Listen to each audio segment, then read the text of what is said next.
Bismillahirrahmanirrahim.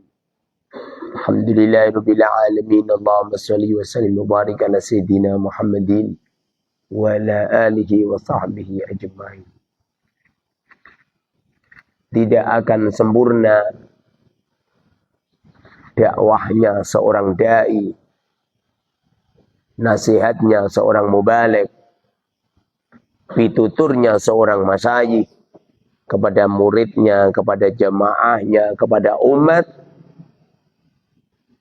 kecuali di saat dakwah penuhi dengan kasih sayang. Jangan dipenuhi dengan kebencian. Paham? Melihat orang itu penuh dengan kasih sayang.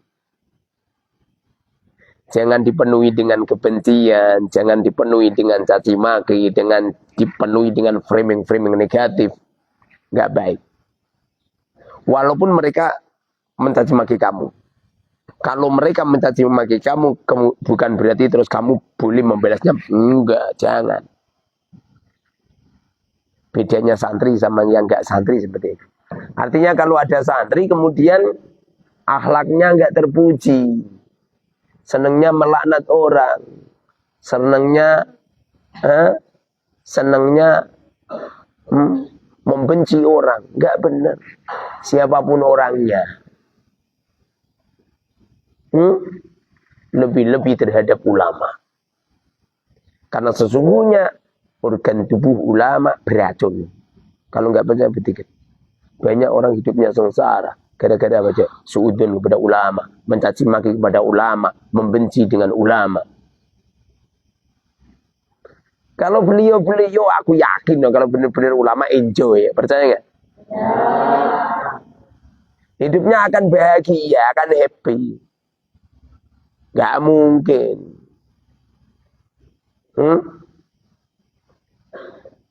Makanya dulu itu pernah ada seseorang yang disuruh untuk membelikan kopi di warung kopi. Paham? Beli kopi di warung kopi, bukan di dapur. Apa kata beliau? A'udzubillahi minasyaitonir rajim. Ministira'il qahwah. Apa kata beliau? Aku berlindung dari godaan setan yang terkutuk. Dari beli kopi. Di warung kopi. Kenapa kok nyampe beliau begitu ngomong seperti itu? Sebab orang itu kalau beli kopi di warung kopi rata-rata orang rumpi. Rumpi jagongan terus ngocei, metani kejelekan orang. Nyampe-nyampe orangnya nggak mau beli di situ. Bahkan banyak itu ulama-ulama nggak mau jajan di warung-warung yang dibuat ngerumpi orang, nggak mau. Duduk-duduk di pos kampling, di rondan yang dibuat ngerumpi, nggak mau beli. Karena sesungguhnya amal yang kita kumpulkan, pahala yang diberikan oleh Allah, anugerah yang diberikan oleh Allah akan terkikis habis di saat ghibah. Apa? Di saat ghibah. Sesungguhnya ghibah itu akan menggerogoti pahala-pahala amal salih sebagaimana bara api menggerogoti kayu bakar. Ada kertas, kamu bakar, hancur enggak? Hancur. Itu jauh lebih hancur lagi di saat kita ini ghibah. Di saat kita ini menceritakan kejelekan orang lain, membahas kejelekan orang lain. Yang hati-hati. Ya, paham? Pandanglah ke orang lain dengan pandangan kasih sayang. Kasih sayang. Lebih-lebih para pendosa. Lebih-lebih para orang-orang yang maksiat. Semoga dosa mereka diampuni oleh Allah, kemaksiatan mereka diampuni oleh Allah. Kemudian mereka itu taubatan nasuha, kembali kepada Allah, berujuk kepada Allah, tidak akan mengulang lagi. Bukannya terus kamu laknat. Bukannya kamu caci maki. Ini yang menjadikan diri kita ini apabila terus menata diri kita menjadi yang baik. Menjaga panca indera dari yang haram. Menjaga mulut dari ucapan yang haram. Menjaga jari-jari kita, jemari-jemari kita di saat kita membuat status dari perbuatan-perbuatan yang haram. Orang yang salih, dia akan sibuk mensolihkan, memperbaiki diri sendiri, dan mereka akan mentarbiyahkan umat, akan menata umat, memberikan nasihat-nasihat umat dengan penuh dengan kasih sayang. Tidak ada di antara kita ini yang dijaga oleh Allah dari panca indera yang dijauhkan dari dosa maksiat. Dari pikiran-pikiran yang jelek, dari gerak hati, dari suudzon, dari pergerakan organ tubuh kita dari yang jelek. Kecuali Allah anugerahkan kepadanya tidak cuma pahala-pahala yang berlimpah, nyampe-nyampe keberkahan hidup, nyampe-nyampe kemanfaatan hidup. Kesibukan mereka untuk menolong, terus menolong, untuk memberi, terus memberi, untuk memaafkan, untuk memberikan yang segala-galanya. Ustadz, kenapa di YouTube kok, di Facebook kok Ustadz tidak memaafkan? Enggak, tak maafin. Tak maafin, enggak ada orang yang melakukan salah kepada aku kecuali saya maafin. Kok itu kok enggak maafin Ustadz? Itu intermezzo. Biar kapok. Paham? Biar dia enggak ditiru sama yang lain. Kalau saya memaafkan semua kesalahan beliau saya maafkan. Siapapun orangnya. Jangankan kamu sudah melakukan kejelekan sama saya, kamu belum melakukan kejelekan sudah saya maafin. Tapi namanya haram tetap haram. Enggak boleh kita senang dengan keharaman yang dilakukan oleh orang lain. Nggak boleh kita ngizinin kedoliman yang dilakukan oleh orang lain.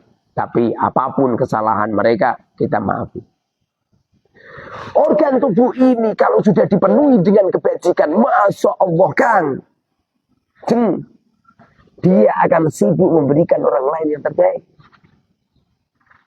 Akan sibuk. Gak mungkin merugikan orang. Paham?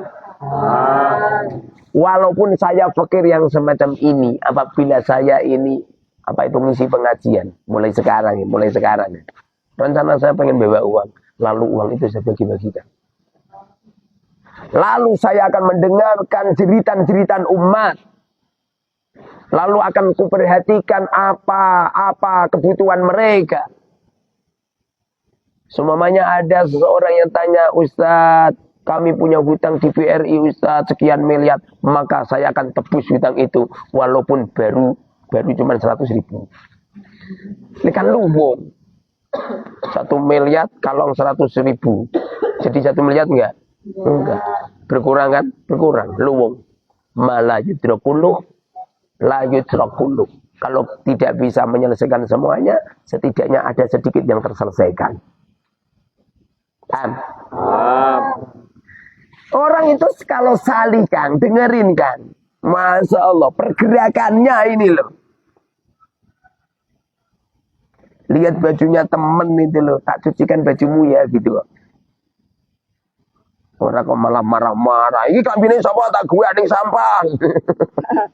Bukan seperti itu. Ini bajunya siapa yang kotor, saya cucikan ya, boleh enggak gitu. Tapi tolong ya nanti dibayar ya, payah.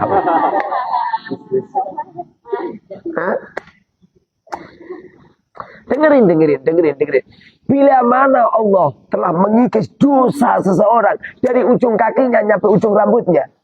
Bila mana apabila ada seseorang yang dipenuhi pahala-pahala berlimpah di organ tubuhnya, maka pergerakan-pergerakan mereka penuh dengan manfaat. Pergerakan-pergerakan mereka penuh dengan barakah. Menarik keberuntungan. Kamu duduk bersamanya, tenang, ayam, senang, ya enggak? Saya itu pernah ditanya orang kiai. Pondok panjenengan itu kan terbuat dari triplek. Beliau tanya gitu. Kok santri kok seneng banget ya? Kok betah ya? Pondok saya itu mewah loh Ustaz. Tapi kok nggak ada santri berdatangan ya? Apa kata saya? Kamu bertapa di Al-Mubarak 40 hari di dalam tanah. Terus Ustaz, tak jamin mati. Percaya nggak? Iya. Lewang itu loh, ada yang bertapa baru 1 hari mati ya. Percaya nggak? Iya. Kemarin ada kan? Nggak bisa keluar kan? Iya. Padahal baru 1 minggu ya. Apalagi kamu 40 hari. Paham? Apabila kita ini dipenuhi dengan kebaikan, Masya Allah, dakwaan itu bisa kerasa dengan mubarak. Sudah dibuang di Kuningan, balik ke sini lagi. Dengan berbagai cara Allah melakukannya. Percaya? Ya. Makanya dengerin. Kalau kamu itu pengen tahu teman kamu ini orangnya baik apa tidak, coba deketin dia. Pancaran matanya, pandangan wajahnya, penuh dengan kebaikan enggak? Penuh dengan kedamaian enggak? Seneng enggak? Untaian, kosakata, mutiara yang dikeluarkan dari mulutnya, kira-kira menyenangkan hatimu enggak? Kalau menyenangkan berarti dia orang baik. Tangannya, pergerakan kakinya, pergerakannya, Masya Allah. Mbak, kamu mau Mbak kerudung ini? Seneng kan? Seneng. Mbak, aku tuh punya jubah 3. Ini yang satu untukmu ya. Seneng ya. Mbak, kamu gak punya sandal? Ini aku punya sandal bagus. Udah untukmu. Itu kan. Paham? Yang hebat. Yang luar biasa. Baca ku betawana kowe. Kowe dulu pernah haji ya?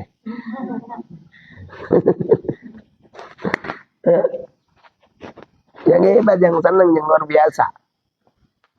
Paham? Makanya orang-orang yang penuh dengan kebajikan tidak pernah khawatir. Nggak pernah takut santrinya habis. Nggak akan habis. Akan berdatangan terus menerus. Percaya nggak?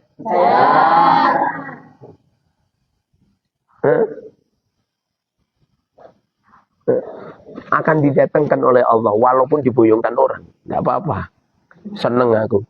Kok bisa? Loh, yang diboyongkan itu orang-orang jelek kok. Loh, seumpamanya orangnya itu baik, pasti niru seperti Siti Roma. Pasti. Atau niru Vivi lah. Boyongkan orang tuanya nggak mau dia. Lebih baik mati di Al-Mubarak daripada kau boyongkan. Lebih baik mati sih, mati ini sopo. Ya enggak, kamu nggak disuruh boyong ayammu. Gimana komentar ayammu? Nggak komentar ya? Mosok nggak pernah nanyain gini. Yusuf kalah, uangmu habis bangga, nggak pernah. Nggak pernah. Ancan bapakmu ranu, mentelantarkanmu.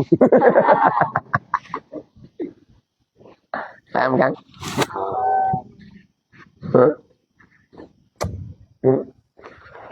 Ketahuilah, sesungguhnya orang-orang yang menyibukkan melakukan kebajikan sehingga terkikis semua dosa-dosa mereka, terampuni dosa-dosa mereka, nyampe-nyampe pandangan matanya itu lu nyenengkan orang. Percaya enggak? Pendengaran telinganya itu lu nyenengkan orang. Setiap untian-untian kata-katanya orang seneng. Percaya enggak? Aku yakin loh, seumpamanya kamu orangnya baik toh, pasti kamu ngomong gini sama temenmu, Kang, kamu punya uang enggak? Gitu loh.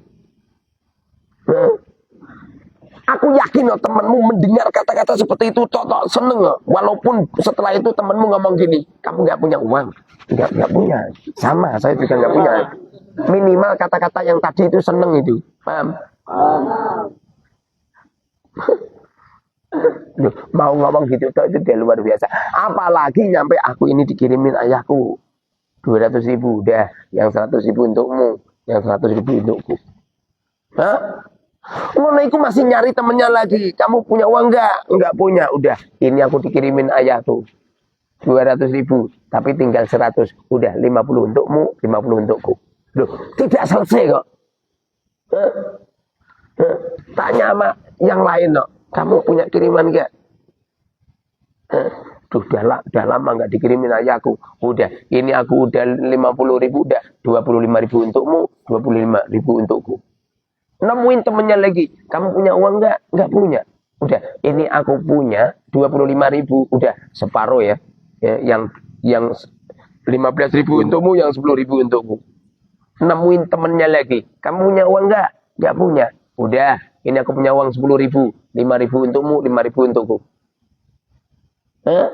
Setelah itu datang ke warung, tanya sama warung, Mbak, es tehnya berapa? Udah, uang ini untukmu, es tehnya untukku. Masya Allah. Seumpama ada orang yang seperti itu, wah, Masya Allah. Jikalau kau lelaki akan kujadikan menantuku, jikalau kau perempuan akan kujadikan menantuku. Paham tak? Sesungguhnya kebaikan orang itu akan terpancar sampai di mana kasih sayangnya ke umat. Sampai di mana cara mereka berpikir yang positif, berpikir untuk kemaslahatan, untuk memberikan keberuntungan ke orang lain, walaupun kamu nggak untung. Paham? Orang-orang yang semacam ini, para malaikat-malaikat di atas, Allah dan para malaikat mendoakan untuknya. Hatal hut fil bahar. Nyampe-nyampe ikan-ikan yang ada di lautan. Mereka pun, ikan-ikan pun mendoakan kepada mereka. Yastaghfiru nahum. Wa yastaghfiruna. Mereka-mereka itu senantiasa memintakan ampunan kepada orang-orang yang akhlaknya mulia. Kepada orang-orang yang tolabul ilm, yang akhlaknya mulia. Faham tak? Masya Allah. Orang-orang yang semacam ini gak mungkin monggar nganggur. Mereka akan menyibukkan dirinya terus beramal salih, terus. Tidurnya akan sedikit. Semalam belum tidurnya sekarang. Ketenangan hati yang dahsyat. Kebahagiaan yang hati yang tiada tara. Masih di dunia hawane kaya wis ning swarga. Percaya enggak? Ya. Jangankan ketemu sama orang yang baik, ketemu sama orang yang jelek itu, Masya Allah, penuh dengan ketenangan, kesenangan, kebahagiaan, kesejahteraan, keberuntungan yang dahsyat. Ketemu orang jelek kalau keberuntungan yang dahsyat. Merasa yang bisa menelitinya, merasa yang bisa menasihatinya adalah musuh-musuhnya. Kalau kamu kan nggak mungkin menasihatin saya, ya kan? Saya itu kalau pengen mencari nasihat itu, saya baca tulisannya orang-orang yang memusuhi aku. Sehingga aku bisa meneliti diriku menjadi yang lebih baik. Kalau nunggu tulisanmu orang arah, nyengeni aku gak ngarah, percaya nggak? Tapi kalau mereka akan melaknat, menghina, mencaci maki, sehingga tulisan-tulisan mereka akan saya baca, lalu saya menemukan keilmuan yang dasar di dalamnya. Paham? Orang itu kalau baik seperti itu. Semoga saja kita semua ini menjadi orang-orang yang baik. Amin ya rabbal alamin. Alhamdulillahil alamin. اللهم صل وسلم وبارك على سيدنا محمد وعلى سيدنا محمد اللهم انفعنا بما علمتنا وعلمنا ما ينفعنا وزدنا علما صلى الله عليه وسلم محمد والحمد لله رب العالمين. الفاتحة.